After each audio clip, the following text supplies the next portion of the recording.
Hi hello ನಮಸ್ತೆ ಎಲ್ಲರಿಗೂ ಕೂಡ ಮತ್ತೊಮ್ಮೆ ನಿಮ್ಮ ಯೂಟ್ಯೂಬ್ ಚಾನಲ್ಗೆ ಪ್ರೀತಿಯ ಸ್ವಾಗತ. ಹಾಗೆ ಯಾರು ನಿಮ್ಮ ಚಾನಲ್ಗೆ ಸಬ್ಸ್ಕ್ರೈಬ್ ಮಾಡಿಲ್ಲ ಸಬ್ಸ್ಕ್ರೈಬ್ ಮಾಡಿ ಅಂತ ಹೇಳ್ತಾ, ಎಲ್ಲ KS ಆಸ್ಪಿರೆಂಟ್ಸ್ಗಳಿಗೆ ಇರುವಂಥ ಒಂದು ಗೊಂದಲ ಅಂತಂದರೆ 29ನೇ ತಾರೀಕು ನಿಗದಿಯಾಗಿರುವ KS ಮರುಪರೀಕ್ಷೆ ಪೂರ್ವಭಾವಿ ಪರೀಕ್ಷೆ ನಡೆಯುತ್ತಾ ಇಲ್ವಾ, ಏನು ತಯಾರಿ ನಡೆದಿದೆ KPSC ಇವರಿಂದ ಪರೀಕ್ಷೆ ನಡೆಸೋ ಕುರಿತು ಅಂತ ಕೇಳ್ತಾ ಇದ್ದೀರಾ.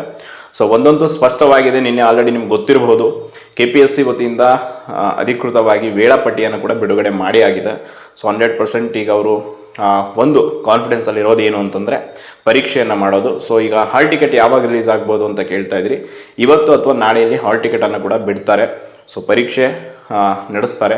ಆ್ಯಂಡ್ ಪ್ರಶ್ನೆ ಪತ್ರಿಕೆ ತಯಾರಿಕೆ ಬಗ್ಗೆ ಕೂಡ ಆಲ್ರೆಡಿ ಮಾಹಿತಿ ಸಿಕ್ಕಿರೋ ಹಾಗೆ ಪ್ರಶ್ನೆ ಪತ್ರಿಕೆಯನ್ನು ಕೂಡ ತಯಾರು ಮಾಡಲಾಗಿದೆ. ಆ್ಯಂಡ್ ಕೆಲವೊಂದಿಷ್ಟು ಕಾಲೇಜಿನ ಮುಖ್ಯಸ್ಥರೊಂದಿಗೆ ಒಂದಿಷ್ಟು ಮಾತುಕತೆ ಆಗಿದೆ. ಆ್ಯಂಡ್ ಸರ್ಕ್ಯುಲರ್ ಕೂಡ ಹೋಗುವಂಥ ಸಾಧ್ಯತೆ ಇದೆ 2 ದಿನದಲ್ಲಿ. ಸೊ ಪರೀಕ್ಷೆ ಅಂತೂ ನಡೆಯುತ್ತೆ, ಅದರಲ್ಲಿ ಡೌಟ್ ಇಲ್ಲ. ಬಿಕಾಸ್ ಅವರು ಪರೀಕ್ಷೆಯನ್ನು ನಡೆಸಬೇಕು ಅಂತಾನೆ ತಡೆಯಾಜ್ಞೆಯನ್ನು ತೆರವುಗೊಳಿಸೋದಕ್ಕೆ ಪ್ರಯತ್ನಪಟ್ಟು ಮಾಡಿದ್ದಾರೆ. ಸೊ ಅದರ ಜೊತೆ ಇನ್ನೊಂದು ವಿಷಯ ಅಂತಂದರೆ, ಈಗ ಅನುಕೂಲ ಸಿದ್ಧತೆ ಬಗ್ಗೆ ತುಂಬ ಜನ ಮಾತಾಡ್ತಾ ಇದ್ದಿದ್ದು, ಒಬ್ಬ ಪಿಟಿಷನರ್ ಕೋರ್ಟ್ಗೆ ಹೋಗಿರೋದಕ್ಕೆ ಸೊ ಅವ್ರಿಗೆ ಅದನ್ನು ಕೊಟ್ಟಿದ್ದಾರೆ ಅಂದ್ಕೊಳ್ಳಿ. ಇಲ್ಲಿ 2 ಲಕ್ಷ ಜನ ಅದರಲ್ಲಿ ಎಷ್ಟು ಜನ ಟಾಪ್ ಸ್ಕೋರ್ ಆಗಿದೆ ಗೊತ್ತಿಲ್ಲ.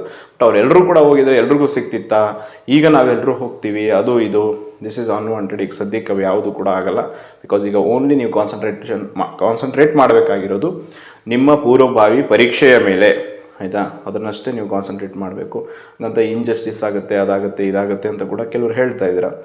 ಪ್ರತಿಯೊಂದು ವಿಚಾರಕ್ಕೂ ಕೂಡ ಎಕನಾಮಿಕಲಿ ಸ್ಟೇಬಲ್ ಇರಬೇಕು. ಈಗ ನಾವೇ ನ್ಯಾಯಾಲಯಕ್ಕೆ ಹೋಗಿ ಹೋರಾಟ ಮಾಡ್ತೀವಿ ಅಂತಂದರೆ 2-3 ಲಕ್ಷ ಕೈಯಲ್ಲಿ ಫೀಸ್ ಇಟ್ಕೊಂಡು ಹೋರಾಟಕ್ಕೆ ಇಳಿಬೇಕಾಗುತ್ತೆ.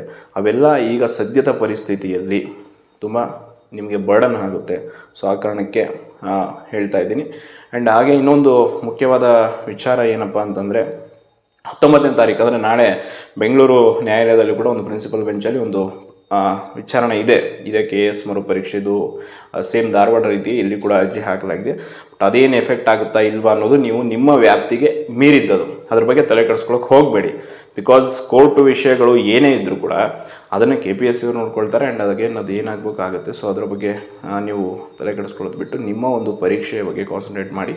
ಬಿಕಾಸ್ ಎಕ್ಸಾಮ್ ಡೇಟ್ ತುಂಬ ಹತ್ತಿರ ಇದೆ. ತುಂಬ ಹತ್ತಿರ ಅಂದರೆ ಇನ್ನೊಂದು 10 ಡೇಸ್ ಇದೆ. ಸೊ 10 ಡೇಸ್ ಕೂಡ ಇಲ್ಲ ಹತ್ತಿರ ನಾಳೆಯಿಂದ ಅಂತಂದರೆ. ಸೊ ಪರೀಕ್ಷೆಯ ಬಗ್ಗೆ ಹೆಚ್ಚು ನೀವು ಏನು ಸ್ಟ್ರಾಟಜಿ ಯೂಸ್ ಮಾಡ್ತಾಯಿದ್ದೀರೋ ಫೈನಲ್ ಒಂದು ಅಂತಿಮ ಸಿದ್ಧತೆಯನ್ನು, ಸೊ ಅದನ್ನು ಹೆಚ್ಚಾಗಿ ಮಾಡಿ. ಆ್ಯಂಡ್ ಹಾಲ್ ಟಿಕೆಟ್ ಕೂಡ ಬಿಡುಗಡೆ ಆಗುತ್ತೆ. ಪರೀಕ್ಷೆಯನ್ನು ಯಶಸ್ವಿಯಾಗಿ ಎಲ್ಲರೂ ಕೂಡ ಬರೆಯುತ್ತೀರಾ ಅಂತ ಅಂದ್ಕೊಂಡಿದ್ದೀನಿ. ಬಟ್ ಈ ವಿಚಾರದ ಬಗ್ಗೆ ಈಗ ಆಲ್ರೆಡಿ ನಿನ್ನೆಯಿಂದ ಕೂಡ ಚರ್ಚೆ ಆಗ್ತಿದೆ, ಮೊನ್ನೆಯಿಂದ ಕೂಡ ಆಗ್ತಾಯಿದೆ. ಏನು ಪಿಟಿಷನ್ ಹಾಕಿದ್ರು ಧಾರವಾಡ ಕೋರ್ಟಲ್ಲಿ, ಅವ್ರಿಗೇನೋ ರೀತಿ ಪ್ರಿವಿಲೇಜ್ ಕೊಟ್ಟಿದ್ದಾರೆ ಅದು ಅಂತ. ಬಟ್ ಅದು ಅವರು ಯಾವ ರೀತಿ ಏನು ಹೋರಾಟ ಮಾಡಿ ಏನೇನೆಲ್ಲ ಆಯಿತು ಅನ್ನೋದು ಕಂಪ್ಲೀಟಾಗಿ ನಾನು ಹೇಳಿದ್ದೀನಿ. ಪದೇ ಮತ್ತೆ ಅದನ್ನು ಹೇಳೋದು ಬೇಡ. ಸೊ ಸದ್ಯಕ್ಕೆ ಇಷ್ಟು ಮಾಹಿತಿ ಇದೆ. ಆ್ಯಂಡ್ ನೆಕ್ಸ್ಟು ಇದ್ರ ಬಗ್ಗೆ ಪರೀಕ್ಷೆಯ ಬಗ್ಗೆ ಯಾವುದೇ ರೀತಿಯಾದಂಥ ಗೊಂದಲವನ್ನು ಇಟ್ಕೊಳ್ಳೋಕೆ ಹೋಗಬೇಡಿ. ಪ್ರವೇಶ ಪತ್ರ ಕೂಡ ಬಿಡುಗಡೆ ಆಗುತ್ತೆ. ಆ್ಯಂಡ್ ಪರೀಕ್ಷೆ ಕೂಡ ಯಶಸ್ವಿಯಾಗಿ ಬರೀತೀರಾ ಅಂತ ಹೇಳ್ತಾ, ಯಾರು ನಿಮ್ಮ ಚಾನಲ್ಗೆ ಸಬ್ಸ್ಕ್ರೈಬ್ ಮಾಡಿಲ್ಲ ಸಬ್ಸ್ಕ್ರೈಬ್ ಮಾಡಿ. ಧನ್ಯವಾದಗಳು.